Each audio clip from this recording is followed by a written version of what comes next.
যেদিন আল্লাহর নবী দুনিয়া থেকে বিদায় নিচ্ছে, সেদিন জিবরাইল এসে বলছে, ইয়া রাসূলুল্লাহ, মালাকুল মউত দরজায়, আপনি বললে আসবে, আপনার রূহ কবজ করবে। আল্লাহর নবী বলেন, আল্লাহকে জিজ্ঞেস করো জিবরাইল, আমি যদি আমার আল্লাহর কাছে যাই, আমার উম্মতের সাথে আমার আল্লাহ কি আচরণ করবে, ওটা বলো, তারপরে আমি যাব। জিবরাইল গেলেন, আল্লাহর নবীকে আয়েশা শুনাইলেন, ও নবী, আল্লাহ তাআলা জানাইছেন আপনার অবর্তমানে আপনার উম্মত যখনই মাফ চাইবে, আল্লাহ তাআলা আযাব দিবে না, সাথে সাথে মাফ করে দিবে। আপনি যেমন মাফ চাইছেন, তখন যেমন মাফ করছে, আপনার অবর্তমানে আপনার উম্মত নিজে নিজে মাফ চাইলেও আমি আল্লাহ মাফ করে দেব। এতদিন তো কে মাফ চাইছে? নবী নিজে মাফ চাইছে। এখন তো আপনি না থাকলেও আমি ওয়াদা দিলাম, আপনার উম্মত যদি নিজে নিজেও মাফ চায়, আমি মাফ করব। নবী বললেন, তাহলে জিবরাইল, মালাকুল মউতকে বলো আমার জান কবজ করতে। তাহলে সারাটা জীবন তিনি ভাবলেন উম্মতের কথা। আজ যখন তিনি দুনিয়া থেকে বিদায় নিচ্ছেন, তখনও ভাবছেন কার কথা?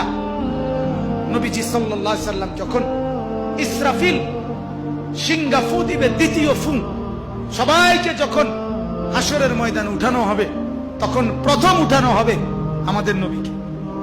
হাদিসে আছে, 4 ফেরেশতা জিবরাইল, মিকাইল, ইসরাফিল, আজরাইল আসবেন নবীজির রওজা মুবারকে।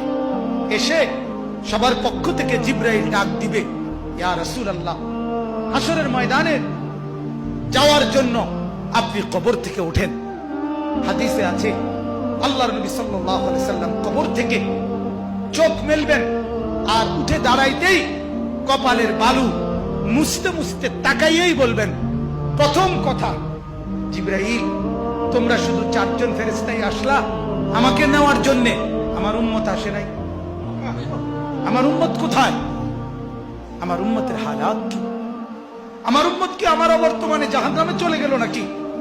জিবরাইল তখন বলবেন, হায় ইয়া রাসূলুল্লাহ, আজও ভুললেন না, আজও ভুললেন না, আজও সেই উম্মত উম্মত। যাওয়ার দিনও বললেন, দুনিয়ায় থাকতেও বললেন, আজও বললেন, আপনার উম্মতের এখনো উঠেই নাই, এখনো তো কবর থেকে কেউ তুলে নাই, আপনাকে তুলেই বাকিদেরকে উঠানো হবে।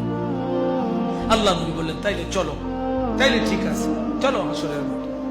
হাসরের মাঠে যাবেন সমস্ত নবী, আদম থেকে ঈসা এবং উনাদের উম্মত কিয়ামত পর্যন্ত। আমি সংক্ষেপে বলতেছি, সমস্ত নবীর উম্মত, নবীরা শুধু এক কথা বলবেন হাসরের ময়দানে, ইয়া রব্বি নাফসি নাফসি, ইয়া রব্বি নাফসি নাফসি, আয় আল্লাহ আমাকে বাঁচান, আমাকে বাঁচান।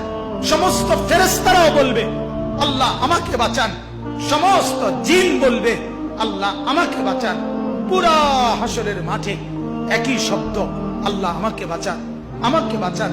সবাই শুনবে, কে যেন একজন শুধু আছে, কোন এক জায়গা থেকে শোনা যাইতেছে, কে যেন একজন বলতেছে, ইয়া রব্বি উম্মতি উম্মতি, আয় আল্লাহ আমার উম্মতকে বাঁচান, আমার উম্মতকে